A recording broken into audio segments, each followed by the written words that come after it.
Hi guys, welcome to our YouTube channel banking Gyan. आज हम बात करने वाले हैं pre approved personal loan. Central bank of India एक नई स्कीम लेके आया है प्री अप्रूव्ड पर्सनल लोन की। इसमें क्या चीज़ है कि आपको 5 लाख तक का लोन प्री अप्रूव्ड ही मिल जाता है, यानी कि बस एक लिंक पे क्लिक करते ही आपको लोन मिल जाता है। अब देखिए, किसी भी फ्रॉड लिंक में क्लिक करने से बेटर है कि आप एक पर्टिकुलर प्रोसेस फॉलो करें और उसके बेस पे ही हम लोन लें। तो इससे क्या होगा कि हम भी इस चीज़ के लिए प्रिपेयर रहेंगे कि हमें सही जगह से लोन मिल रहा है। ठीक है, तो इसके लिए कुछ क्राइटेरियाज हैं, वो हमें देखने हैं। चलिए, इसकी एलिजिबिलिटी क्राइटेरिया हम देख लेते हैं। एलिजिबिलिटी क्राइटेरिया सबसे फर्स्ट ये है कि आपका सेंट्रल बैंक में अकाउंट हो और वो सैलरी अकाउंट हो, मींस आपकी सैलरी उसमें क्रेडिट होनी ज़रूरी है। आप किसी भी इंडस्ट्री के, किसी भी गवर्नमेंट इंडस्ट्री, प्राइवेट इंडस्ट्री के परमानेंट एम्प्लॉय होने चाहिए और आपकी सैलरी उसमें क्रेडिट हो। और फर्स्ट ये कंपलसरी है कि लास्ट की 3 सैलरी तो एटलीस्ट उसमें क्रेडिट हो ही रही हो, देन ओनली आप ये पर्सनल लोन ले पाएंगे। और ये चीज़ ध्यान रखिएगा कि सिस्टम उसमें चेक करता है जब आपको अप्रूवल देता है पर्सनल लोन के लिए कि आपकी लास्ट की 3 सैलरी क्रेडिट हुई है या नहीं। अगर इन केस आपकी सैलरी क्रेडिट नहीं हुई है तो वो रिजेक्ट कर देता है आपके सिस्टम को। ठीक है, हम इस चीज़ को थोड़ा सा विस्तार से डिटेल में समझने की कोशिश करते हैं। आप सबसे पहले क्या करेंगे, एक एप्लीकेशन फॉर्म होता है और एक गारंटी फॉर्म होता है, उसको भरकर, ठीक है, आप अपनी फ़ोटो पेस्ट करें, आपकी KYC, ये सारी चीज़ें लेके जाके आप बैंक को, किसी भी ब्रांच में बैंक को सबमिट करेंगे। ठीक है, देन क्या होगा, बैंकर आपसे कहेगा कि आज शाम को या कल तक आपके पास एक लिंक आ जाएगा एंड देन आपको वो लोन मिल जाएगा। अब बैंकर क्या करेगा, आपका जो भी चीज़ें हैं वो सिस्टम में डाल के उसको आगे प्रोसेस करेगा। अगर आपके अकाउंट में सारी चीज़ें प्रॉपर है, मैं आगे आपको बताऊंगी क्या क्या चीज़ उसमें होनी चाहिए। सारी चीज़ अगर प्रॉपर है तो आपके पास एक लिंक आएगा। लिंक आप इंटरनेट बैंकिंग से भी कर सकते हो, मोबाइल बैंकिंग से भी कर सकते हो, या फिर आपके पास जो SMS से लिंक आता है उस पर आप क्लिक करिए तो आप डायरेक्ट एक वेब पेज ओपन होगा, वहाँ पे आप उस पर क्लिक कर सकते हो। ठीक है, तो लिंक जेन्युइन है या नहीं ये आप चेक कर सकते हो, क्योंकि उसमें ऐसे लिखा होगा lensafe.online.centralbankofindia.co.in, इस तरीके से होगा। जब आप उस लिंक पे क्लिक करोगे एक वेब पेज ओपन होगा। उस वेब पेज पे सबसे पहले आपको डालना होगा अपना CIF नंबर या अकाउंट नंबर। ठीक है, CIF आप बैंक से कलेक्ट कर सकते हो।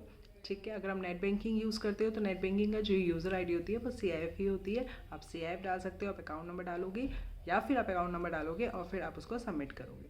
जैसे ही आप उसको सबमिट करोगे तो एक OTP रिसीव होगा आपके रजिस्टर्ड मोबाइल नंबर पे। जब रजिस्टर्ड मोबाइल नंबर पे जो OTP आएगा वो डाल के आप सबमिट करोगे, देन आपको नेक्स्ट पेज ओपन होगा।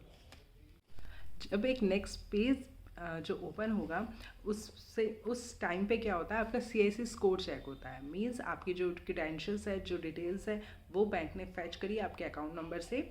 ठीक है, उस सिस्टम ने फैच करी है और उसके बाद वो देखेगा आपका CIC स्कोर, जिसे हम सिविल एक्सपीरियंस, कोई सा भी जो स्कोर होता है CIC स्कोर चेक हो जाएगा। अगर वो अप टू द मार्क है तो फिर एक नेक्स्ट पेज ओपन होगा। उस नेक्स्ट पेज में आती है टर्म्स एंड कंडीशंस। उस टर्म्स एंड कंडीशंस को आप पढ़ लीजिए, उसके बाद आई एक्सेप्ट करिए और सबमिट पे क्लिक करिए। जब आप सबमिट पे क्लिक करते हैं तो उसके बाद आपसे वो मांगता है आपका आधार नंबर। आधार नंबर डाल के आप जैसे ही सबमिट करेंगे तो आधार पे जो रजिस्टर्ड मोबाइल नंबर होगा, जो आपने आधार से कनेक्ट करा रखा है, उस नंबर पे जाएगा OTP। वो OTP आप इसमें डालिए और उसको सबमिट कीजिए। जैसे ही आप OTP डाल के सबमिट करते हैं तो आपके सामने ओपन होगा एक टर्म लोन अग्रीमेंट और उसमें नीचे आपके साइंड हो रखे होंगे। ठीक है, एक अग्रीमेंट ओपन होगा जिसमें आपके साइंड होंगे। उस साइंड को करके आप उस पर सबमिट कीजिए तो आपका ये प्रोसेस कंप्लीट हो जाता है। उसके बाद थोड़ी ही देर बाद आपका जो लोन जो सैंक्शन हुआ है वो अमाउंट आपके सैलरी अकाउंट में क्रेडिट होता है। ठीक, सैलरी अकाउंट में क्रेडिट हो जाएगा। इस तरीके से आपका पूरा प्रोसेस कंप्लीट हो जाएगा। चलें, बहुत इजी स्टेप है, कोई ज़्यादा कुछ नहीं है। एक्चुअली मैं इतने डिटेल में बता रही हूँ तो आपको लग रहा होगा कि बहुत लंबा स्टेप है। ऐसा कोई लंबा स्टेप नहीं है। आप सिर्फ एक फॉर्म और एक गारंटी फॉर्म बैंक को दोगे, उसके बाद नेक्स्ट डे ही आपके पास एक लिंक आ जाता है। उस लिंक के बाद आपको सिर्फ नेक्स्ट करना, I accept terms and conditions करना है और उसके बाद आपका लोन अप्रूव हो जाता है। और इसमें अब आपको कुछ नहीं करना है, आपके अकाउंट से, लोन अकाउंट से डायरेक्टली आपके सेविंग्स अकाउंट में जो भी लोन अमाउंट है वो आ जाएगा। ठीक है, अब देखो कुछ चीज़ों का ध्यान रखना है इसमें, जिस वजह से लोन रिजेक्ट हो जाता है। ठीक है, कई बार क्या होता है कि आपने बहुत सही से पूरा स्टेप किया, आपने बैंक को भी सारी चीज़ें बहुत सही दी, केवाईसी दी, सब कुछ दिया, आपकी सैलरी भी आ रही है आपके अकाउंट में, पर फिर भी कुछ चीज़ों की वजह से लोन अमाउंट जो है वो डिसबर्स नहीं हो पाता, आपके अकाउंट में नहीं आ पाता और आपका लोन रिजेक्ट हो जाता है। ये सारी चीज़ें आपको ध्यान रखनी है जिसकी वजह से ये रिजेक्ट ना हो। ये मैं आपको डिटेल में बताती हूँ, है ना। देखिए, आपका नेम प्रॉपर्ली मेंशन होना चाहिए आपके अकाउंट में। सेकेंडली, मोबाइल नंबर फीडेड होना चाहिए। ठीक है, रजिस्टर्ड होना चाहिए आपका mobile number. Third, PAN number mention होना चाहिए। ठीक है, प्रॉपर्ली पेन नंबर मेंशन होना चाहिए। फोर्थ, आपकी ईमेल आईडी मेंशन होनी चाहिए, क्योंकि कई बार जो लिंक देते हैं वो मेल पे भी देते हैं। ठीक है, तो आपकी मेल आईडी प्रॉपर मेंशन होनी चाहिए। 3 महीने से, लास्ट 3 मंथ से आपकी सैलरी आपके अकाउंट में क्रेडिट होनी ज़रूरी है, देन ओनली वो लोन अप्रूव होगा। फाइन। चौथी चीज़, आपके आधार पे मोबाइल नंबर रजिस्टर्ड होना चाहिए। आपके आधार मोबाइल नंबर से लिंक होना चाहिए, क्योंकि उसी से वो OTP जनरेट करके फाइनल ऑथेंटिकेशन करते हैं। ठीक है, ई वेरिफिकेशन जिसे कहते हैं वो उससे करते हैं, दैट्स वाई वो भी प्रॉपर्ली मेंशन होना चाहिए। फाइन। इस तरीके से सारी चीज़ें आपके अकाउंट में अगर प्रॉपर्ली मेंशन होंगी, देन ओनली ही आपका pre approved personal loan approve होगा। ठीक है, फाइनल डिस्बर्स होगा।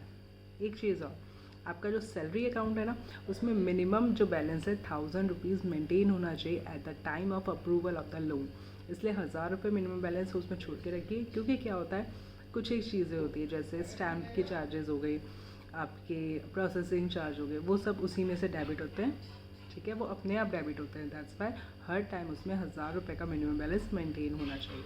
जब भी आप लोन के लिए अप्लाई करें, वैसे भी सैलरी अकाउंट है, आप 1000 रुपये तो मेंटेन करके ही रखेंगे। ठीक है, और उसकी जो किस्त होती है ना, हर महीने की जो EMI, वो आपके सैलरी अकाउंट से ही डेबिट होगी। इसलिए हमेशा एक जो पर्टिकुलर डेट है उसमें अपना बैलेंस प्रॉपर मेंटेन करके रखें, ताकि वो अपनी EMI सही टाइम पे काट सकें।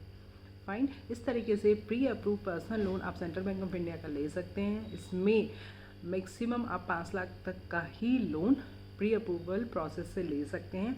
बाकी उससे ज़्यादा का अगर आपको पर्सनल लोन लेना है तो उसके लिए मैं डिटेल वीडियो बनाने वाली हूँ, अभी 1-2 दिन में अपलोड हो जाएगी, उसको आप देख सकते हैं। उसके लिए अलग प्रोसेस है, इसमें ऑनलाइन का प्रोसेस है, उसमें ऑफलाइन प्रोसेस है। ठीक है, इस तरीके से आप प्री अप्रूव लोन ले सकते हैं।